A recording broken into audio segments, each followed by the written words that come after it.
Hello amphibian lovers, it's AmphibianBoss here, and today I'm going to be doing a review on ZooMed's New Zealand Spagnam moss. And because there's a little firebelly toad on here, I must love it because I love firebelly toads.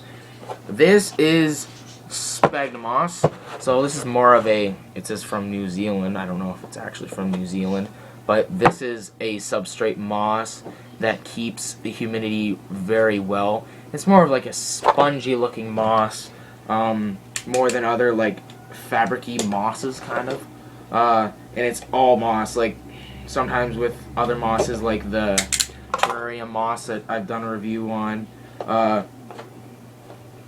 it's has like pieces of wood and stuff in it, which is great for a substrate. This is like foam almost, like it looks like this is it right here. It's like very spongy, so it keeps the humidity great.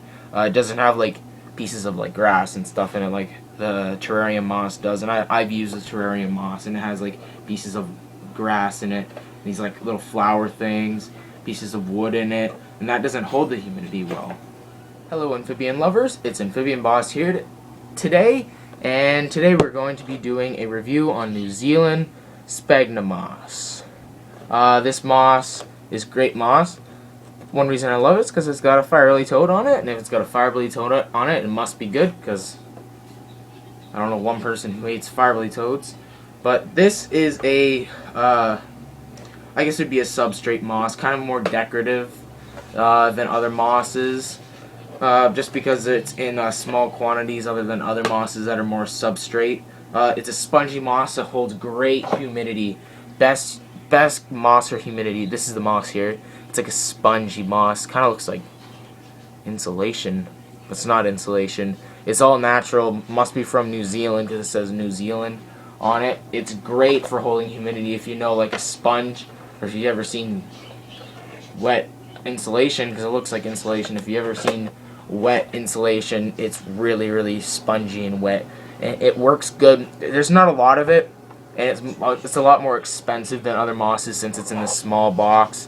And it's almost $10, $8.50. It comes in the small quantities, but it's good for putting in corners, in a water dish, maybe on the around a water dish. Works great for holding that humidity and sucking up the water and making all that water come out. And you spray it, and it just holds it more than the water like dripping off other mosses. And like there's other mosses you can use, like this frog moss here. Works great. It's living moss, but doesn't hold it like little pieces of sponge like this New Zealand moss. It's great. It's got a firebelly toad on it, so it's got to be good. Everything down here, not a lot of reptiles. There's a lizard, day gecko. There's a spider, tarantulas, hermit crab. Everything else is an amphibian. There's frogs, toads, salamanders, newts, dart frogs, tree frogs. All these frogs and newts. All amphibians. I love amphibians. It's great for amphibians. I wouldn't be doing the review on it if it wasn't good.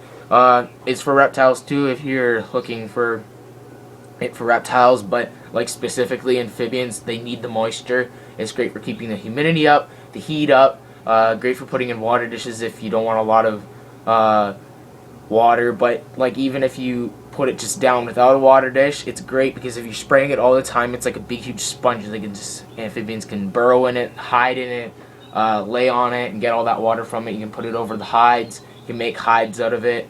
Put it inside a hide. Just make great for burrowing and everything. So this has been the New Zealand Spagnam moss, and this has been AmphibianBoss, and peace out, guys.